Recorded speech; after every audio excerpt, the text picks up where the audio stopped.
Bonjour à tous et bienvenue dans cette nouvelle vidéo de Guerre d'Alliance. Ici, Guerre d'Alliance numéro 12 de la saison 23, donc dernière GA de la saison. Le Platine 3 est déjà assuré, donc il n'y a pas énormément d'enjeux, surtout que le matchmaking Kabam a encore fait des siennes et on se retrouve face à une alliance beaucoup plus faible en face, donc cette fois-ci c'est à notre avantage. En effet, l'alliance en face avait un IP à peine 28 millions alors que le nôtre est au-dessus de 40 millions. Donc comme la dernière GA, je me retrouve ligne 1. Première borne avec une Elsa Bloodstone 6R1. Bon là il n'y a pas grand chose à gérer, il faut juste faire attention à la régène qui pop de temps en temps. Et juste bien dex les SP1. Voilà, ça peut être juste un petit peu tricky si jamais à un moment elle lâche un SP1 quand elle est imbloquable, ça me forcera à dext. Tandis que là, bon, je peux alterner entre dext ou bien juste bloquer. Magneto ayant une bonne efficacité de blocage peut me permettre de bloquer. Mais je crois pas que dans ce combat je me retrouve dans la situation où je suis dans l'obligation finalement de dext un spé. Voilà, je peux pas trop jouer le gameplay entre guillemets spécifique à Magneto qui est juste parade brise-garde, parce que je prends le risque qu'elle purifie rapidement une de mes parades et après je me fais contre-attaquer. Donc voilà, je joue juste simplement un gameplay plutôt classique. Ensuite sur la borne masochisme, il y a une sentinelle, seulement 5R4, donc je vais rouler dessus avec Magneto. Il n'y a même pas vraiment de suspense. Je vous rappelle, Sentinelle est donc un tag métal, donc elle est magnétisée par Magneto. Voilà, vous voyez le petit icône. Ce petit icône fait que Sentinelle endure une réduction de compétences de 70%. Donc ça s'applique à tout, y compris masochisme, mais aussi la bande globale, ce qui fait que vous allez me voir Dex parfois, ce qui devrait en théorie activer l'indestructible, mais avec la réduction de compétences, l'indestructible ne se déclenche pas. Là il se déclenche, et étant donné que je joue également pacifié à 3/3, je crois qu'elle va jamais déclencher masochisme. Donc voilà, là c'est simple, je fais juste parade brise-garde jusqu'à monter en SP3 et le SP3 le tuera largement. Voilà, j'aurais probablement pu tuer avec un SP2, mais j'ai préféré jouer très safe. Voilà, là Magneto 6R3 contre une sentinelle 5R4, pardon. Il y a vraiment aucune surprise. Voilà. Ensuite, je vais me retrouver en tier 2, voilà, sur le perso commun avec modification EUM. Il y a une Tornade Pyramidix 6R3. Donc voilà, là je vais y aller avec Red Guardian qui passe sur modification EUM assez facilement, étant donné qu'il a une immunité au buff. Donc modification EUM mettant des décharges à chaque fois que vous activez un buff. Chaque fois que vous avez déjà activé un buff, il y a une petite icône qui s'affiche avec un petit 1. Et lorsque l'attaquant lâche un spé, ça va vous infliger une décharge passive. Donc là, avec Red Guardian, c'est un combat normal, quasiment comme s'il n'y avait pas de borne. Il faut juste que je dext vraiment bien ces SP1. Je peux pas trop me permettre de me rater, déjà d'une part parce qu'elle est 6R3, et d'autre part parce qu'il y a aussi sur cette borne, il y a la borne tonnerre grondant, ce qui fait que plus le temps passe, plus ces SP tapent fort. Donc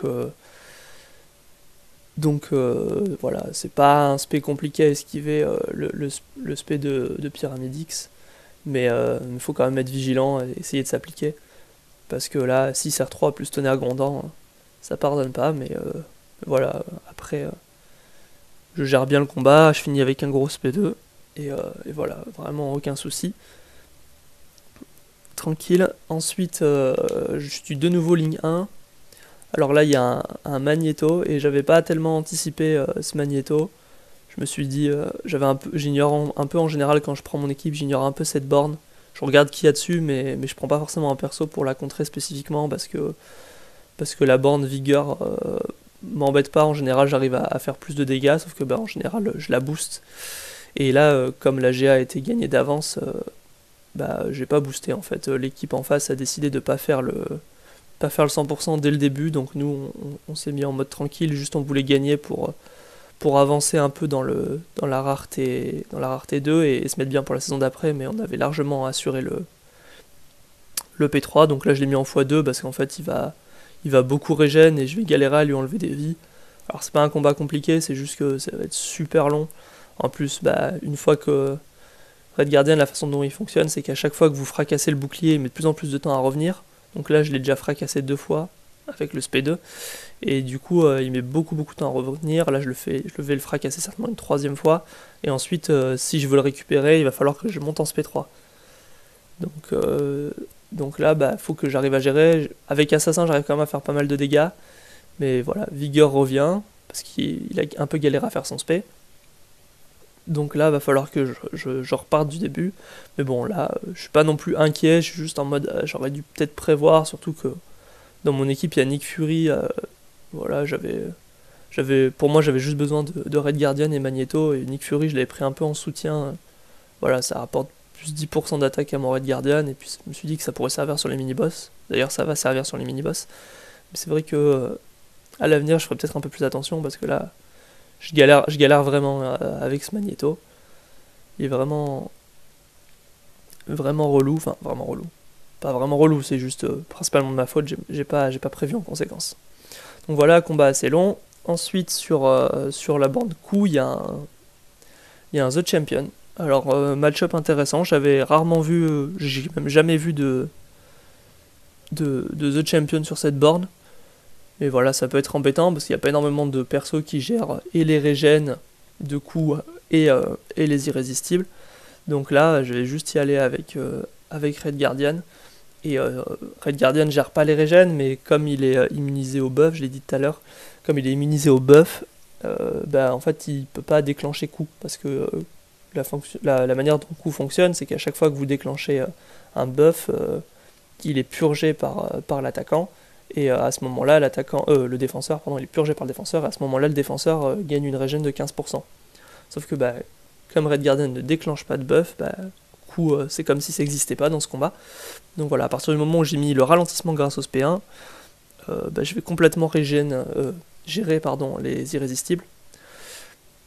Et en plus de ça, je vais pouvoir gagner plus de taux de gain de pouvoir en attaquant. Voilà, c'est un truc qui est pas trop connu non plus. On sait que Red Guardian il gère les irrésistibles, les évasions avec son ralentissement, mais ce qu'on sait pas trop, c'est que quand il y a un ralentissement actif sur l'attaquant, je gagne beaucoup plus de pouvoir en attaquant, et ça me permet de remonter plus vite en SP2 et d'enchaîner. Voilà, donc là, faut juste que je fasse bien attention à toujours avoir un ralentissement sur lui, parce que si jamais je le perds, ça peut être un peu compliqué. Mais voilà, un gros SP2 et les autres champions n'est plus. Ensuite, je vais enchaîner sur le Mojo. Il est encore borné. Il y a une petite borne, je crois, mais c'est pas vraiment important. C'est quoi Qui s'y frotte s'y pique. Voilà, c'est quand je vais gagner une barre de spé, je vais avoir un léger d'art puissant, mais dans ce combat-là, j'ai pas forcément besoin de faire de spé. D'ailleurs, je crois que je vais même pas en faire, parce que c'est pas intéressant avec les taux de réduction, les buffs de réduction de pouvoir. Là, je vais pas pouvoir en faire beaucoup. Là, j'en fais un, et puis après je pourrais même plus faire de spé. Mojo, là, c'est vraiment un match-up parfait pour Red Guardian. Ça montre vraiment la panoplie des combats qu'il peut faire sur cette GA. Parce que là, je vais pouvoir ne pas déclencher de buff, et du coup, je pourrais pas prendre de dégène de Mojo, à moins que je prenne un SP2 ou un SP3, je prendrai pas de dégène. Donc j'ai pas trop besoin de faire attention à ces missions, juste un peu, faut que je fasse attention à son gain de pouvoir. Mais au-delà de ça, pareil, je peux pas déclencher dispersion mystique, même si le défenseur en face il a dispersion mystique 5 sur 5. Ici ça a aucun effet, parce que Red Guardian ne va pas déclencher de buff, donc il va pas en perdre. Voilà, j'ai vraiment le contre parfait là pour ça. Et ça va pas poser de soucis. C'est vrai que Mojo, quand il y avait flux, c'était vraiment dur, mais maintenant qu'il n'y a plus flux, Red Guardian passe vraiment dessus. Même Torche passe dessus, voilà.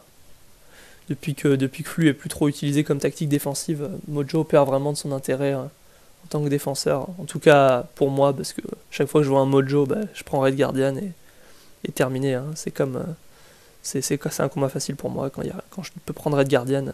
C'est mon perso préféré, donc dès que je vois que je peux le prendre, c'est pour ça que je prends souvent la L1 parce que j'aime bien le jouer. Ensuite, on se retrouve sur les mini-boss, donc je vais faire tous les mini-boss de droite. Et là, je vais faire un plat de poule bien chiant. Bien chiant, donc je le mets en x4 parce que le combat dure, je crois que le combat dure 4 minutes.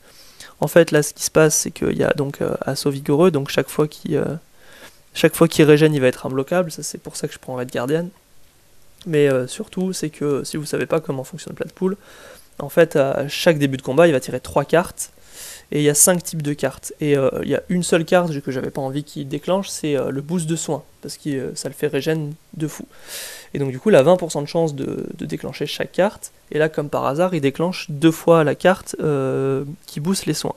Donc là, je la mets à 35%. Et à 35%, il gagne une régène qui l'emmène à quasi 100%. Donc en fait, avec les régènes, là, c'est comme si je devais battre le plat de poule 2 fois. Et c'est un peu le même problème que sur le combat de Magneto tout à l'heure, c'est que au bout d'un moment, quand j'ai trop fracassé le bouclier de Red Guardian, à force il met du temps à revenir. Là j'ai un peu de chance sur le SP2, j'ai fait un gros critique, et au final je vais réussir à m'en sortir, mais pareil, les régènes m'ont bien emmerdé sur cette GA. Donc voilà, ensuite ça c'était pour le plat de poule. Ensuite je vais sur le Cosmic Ghost Rider, là c'est un combat pour Magneto. Il y a reflet étourdissant, pouvoir du motif à poids et vulnérabilité étourdissement. Voilà, donc Magneto va réduire les combes de Cosmic Ghost Rider, va bien tanker parce qu'il y a une bonne efficacité de blocage, donc je vais pas avoir trop besoin de me soucier de ma vie. En plus, si CR3, je vais avoir de quoi faire. Là, il faut juste que je fasse super attention à ne surtout pas parade. Parce que si je parade, derrière, il va m'étourdir. Et avec la vulnérabilité étourdissement, plus la durée de l'étourdissement qui est pas mal, il me semble, derrière, il me tue. Hein. En général, c'est du one-shot sur ces bornes. Dès que vous faites une erreur et que vous faites une parade, après, c'est terminé. Là, j'ai pas mal de chance parce que la réduction de compétences de Magneto arrive. Et ce qui fait que je prends pas la parade alors que j'aurais dû être étourdi normalement. Mais avec la réduction de comp, ça m'a un peu sauvé. Ça m'avait sauvé, je crois, la dernière GA aussi, avec la réduction de comp d'assassin, ça m'avait sauvé, j'avais pas pris la parade. Donc là, je vais alterner entre bloquer et dext et SP, parce que des fois, je suis pas dans le bon timing, et quand il est pas imbloquable, j'ai pas forcément intérêt à m'embêter à dex, je prends plus de risques qu'autre chose, sachant que Magneto, j'en ai besoin que pour ce combat, et après j'en ai plus besoin pour la GA, donc c'est son dernier combat. Si je termine le combat avec 10% de vie, peu importe, j'ai pas besoin de mettre de soin pour l'utiliser après. Donc voilà, c'est un combat qui est aussi un peu long, comme le plat de poule, parce que je peux pas faire le gameplay propre à Magneto, mais c'est quand même super safe, c'est pour ça que j'y vais avec Magneto. Après, c'est quand même un bon placement de mettre Cosmic Ghost Rider ici, parce qu'il est immu incinération, et si vous voulez pouvoir l'étourdir, il faut mettre... sur cette borne, il faut mettre soit une incinération, soit un poison. Donc quand vous empêchez de mettre... quand vous pouvez pas mettre des incinérations, déjà ça vous empêche de prendre torche, qui est souvent utilisé sur cette borne. Après, et des persos qui mettent des poisons sont pas super utilisés en GA. Après avoir, avec l'arrivée d'Immortal Abomination, ça va être, je pense qu'il va être pas mal utilisé sur cette borne. Là, logiquement, si on avait eu un Immortal Abo en attaque, on l'aurait envoyé là-dessus parce qu'il aurait complètement démoli. Donc là, voilà. L'avantage, c'est que je peux dex tranquillement parce que Cosmic Ghost Rider n'est pas un défenseur. Il n'a pas le tag défense. On a une Spider-Gwen sur agile et puis force brute. Et la meilleure défense aussi. Donc là, ça va être un combat... pas du tout agréable à regarder, je pense, pour vous, parce qu'il se passe pas grand chose, surtout sur la première partie. En fait, je vais prendre l'évasion dès le début, et ensuite, plus j'ai des évasions, plus je suis susceptible d'en prendre avec ces debuffs de fatigue. Et en plus de ça, plus je parade, moins je peux faire de parade parce qu'il y a agile. Voilà, il y a 2 fois la borne agile. Donc mes durées d'étourdissement sont réduites à chaque fois. Donc je vais rapidement me retrouver dans une situation où je peux quasiment plus la toucher et je commence à prendre des dégâts avec force brute. Donc le combat paraît mal engagé, mais pendant que je fais ce combat, je suis pas du tout inquiet parce que je sais que à partir du moment où je vais passer en deuxième vie et que j'arriverai à faire un SP1, elle pourra plus me faire pop d'évasion. Donc là, bon, ça me fait un peu chier parce que je peux rien faire. Donc je commence à me dire, bah, je vais me laisser tomber en deuxième vie. Je me fais presque, j'ai presque envie de me faire taper exprès pour passer en deuxième vie. Là, je me dis, bon, je vais passer en deuxième vie, mais si je veux être tranquille pendant la deuxième vie, autant que je fasse, que je stack les boosts, les petites charges de destructibles, histoire d'être tranquille quand je serai en deuxième vie et de pas avoir à me soucier de ça, parce qu'en deuxième vie, avec 30%, j'aurais envie de prendre un minimum de coups dans la garde. Donc voilà, là je vais pas tarder à faire exprès. Là j'ai une barre de spé, donc là, hop, parfait, elle me fait passer en deuxième vie et j'ai une barre de spé, je peux lâcher mon spé en direct. Et là je reprends la maîtrise du combat. Pas besoin de me soucier des évasions. Là maintenant, même plus besoin de faire de parade ou de lui faire déclencher un brise-garde. J'ai juste à taper dans son blocage et à l'attaquer. Je suis complètement imbloquable et là je la déboîte parce que bah, c'est un défenseur assez fragile et puis une fois que Nick en deuxième vie avec la furie plus blessure. On a donc gagné cette GA assez facilement parce qu'ils ont laissé tomber le 100% en face très tôt, donc nous en tier 2 on n'a même pas fait le 100%. Et au final, voilà, on gagne largement, mais comme je l'ai dit au début, les points c'était pas ce qui nous intéressait, c'était juste de monter plus haut en rareté 2 pour bien démarrer la saison d'après. Donc si ça vous a plu, merci de laisser un petit pouce bleu, et je vous retrouve dans la prochaine vidéo. Salut!